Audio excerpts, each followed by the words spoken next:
Baik, Assalamualaikum warahmatullahi wabarakatuh. Baik, perkenalkan nama saya Muhammad Ridwan dengan NIM 190764140 dari jurusan Pendidikan Teknik Informatika dan Komputer. Baik, di sini saya akan menjelaskan sedikit materi tentang administrasi peserta didik. Baik, kita langsung saya masuk ke materinya. Yang pertama adalah pengertian administrasi peserta didik. Jadi yang dimaksudkan, jadi sebelum kita masuk ke pengertian apa itu administrasi peserta didik, terlebih dahulu kita harus mengetahui apa yang dimaksud dengan administrasi dan peserta didik. Yang pertama adalah administrasi. Administrasi adalah mengelola sumber daya yang ada atau 7M+1 untuk mencapai tujuan secara efektif dan efisien.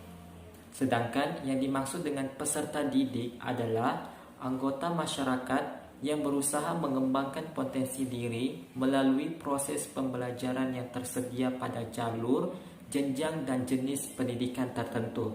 Jadi setiap orang yang belajar di sebuah sekolah atau dunia pendidikan itu dapat dikatakan peserta didik. Seperti itu. Baik, selanjutnya adalah jadi administrasi peserta didik adalah suatu proses pengaturan terhadap peserta didik. Itu bukan adalah bentuk kegiatan-kegiatan pencatatan peserta didik saja, melainkan meliputi aspek yang luas agar tercapai tujuan pendidikan secara efektif dan efisien.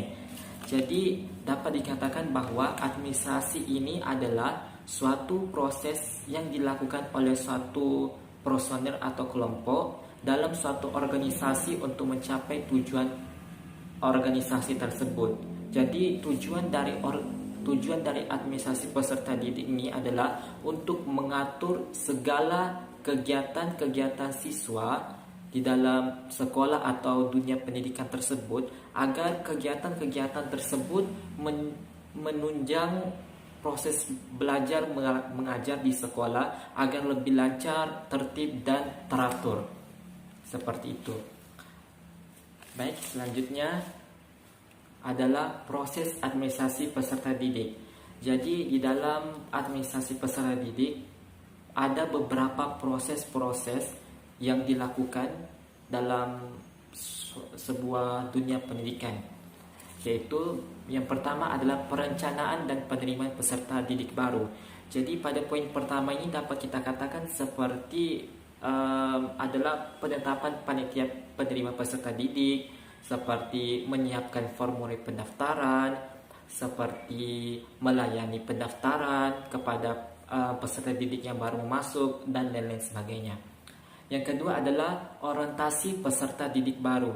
Jadi orientasi peserta didik baru ini dapat kita katakan seperti memperkenalkan fasilitas sekolah, seperti memperkenalkan cerita sekolah, seperti memperkenalkan program apa saja yang ada di sekolah atau dunia pendidikan tersebut kepada peserta didik baru. Yang ketiga adalah bimbingan dan konseling.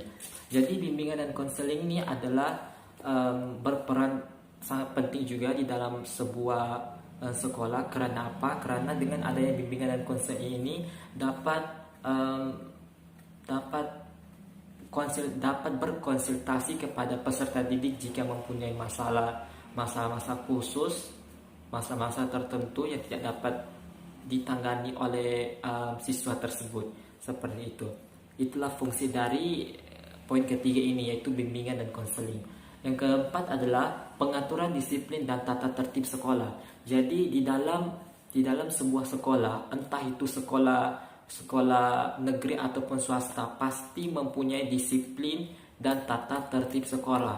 Karena apa? Karena dengan adanya disiplin dan tata tertib sekolah ini dapat menjaga seluruh siswa-siswa di dalam dunia pendidikan tersebut, di dalam sekolah tersebut agar tetap teratur, tetap disiplin dalam melakukan segala hal, entah itu di kelas maupun di luar kelas. Baik, poin kelima adalah pengelompokan peserta didik dan tata cara menentukan kedudukan peserta didik dalam kelompok. Jadi pada poin kelima ini dapat dikatakan bahwa dengan adanya proses administrasi peserta didik ini dapat mengelompokkan peserta didik seperti bekerja berkelompok seperti itu. Selanjutnya adalah pengelolaan kelas. Pengelolaan kelas ini dapat kita katakan seperti pemilihan ketua kelas, pemilihan sekretaris, pemilihan wakil ketua kelas, pemilihan bendahara, dan lain-lain sebagainya. Yang ketujuh adalah pencatatan data peserta didik dari instrumen-instrumen yang digunakan. Jadi yang dimaksud dengan instrumen ini adalah format-format dalam pembelajaran. Jadi pada poin ketujuh ini dimaksud adalah berfungsi untuk mencatat segala data pribadi peserta didik dan instrumen-instrumen yang digunakan oleh peserta didik tersebut. Seperti itu. Dan yang terakhir adalah kenaikan kelas dan APTA. Jadi setelah ketujuh poin dilakukan, setelah 7 proses administrasi peserta didik yang telah saya sebutkan tadi telah dilakukan dari pertama sampai ke 7, maka yang terakhir ada namanya kenaikan kelas. Jadi dengan mereka sebelum siswa naik kelas, maka mereka akan dinilai dari segala aspek, entah itu dari aspek luar maupun dari aspek dalam, seperti itu. Baik, slide selanjutnya adalah instrumental administrasi peserta didik. Jadi yang dimaksud dengan instrumental administrasi peserta didik ini adalah segala alat kelengkapan yang digunakan ketika belajar oleh para siswa atau peserta didik tersebut, seperti buku teks, seperti buku pembelajaran dan lain-lain sebagainya. Jadi di dalam instrumen peserta didik ini terbagi menjadi 2, ada secara manual dan ada secara elektronik. Secara manual ini terbagi menjadi beberapa bagian, yaitu ada buku induk siswa, ada buku klepe, ada data presentase, ada daftar mutasi peserta didik, ada buku catatan pribadi peserta didik, ada daftar nilai, buku lenge, dan buku raport. Sedangkan pada bagian elektronik mempunyai beberapa bagian juga, yaitu buku induk siswa, buku klepe, daftar mutasi peserta didik, buku catatan pribadi peserta didik, dan yang terakhir adalah daftar nilai peserta didik tersebut. Baik, selanjutnya adalah kelebihan instrumental elektronik. Jadi adapun kelebihan instrumental elektronik ini adalah, yang pertama adalah lebih cepat, lebih teliti, kapasitasnya lebih besar, kemampuan mengulang, mudah mengupdate dan mempermudah untuk mengira dan menerima. Seperti itu. Baik, selanjutnya adalah peran guru dalam administrasi peserta didik. Jadi di dalam sebuah sekolah, di dalam sebuah dunia pendidikan, peran guru itu sangat penting. Karena apa? Karena guru itulah yang akan membentuk seluruh siswa, seluruh peserta didik yang ada di dalam sekolah tersebut, untuk mengembangkan potensi peserta didik tersebut. Jadi guru ikut terlibat dalam administrasi peserta didik, terutama pada kegiatan pengelompokan peserta didik dan tata cara penentuan kedudukan peserta didik dalam kelompok.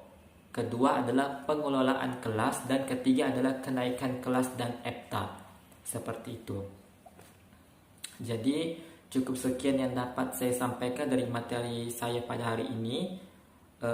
Kurang dan lebihnya, assalamualaikum.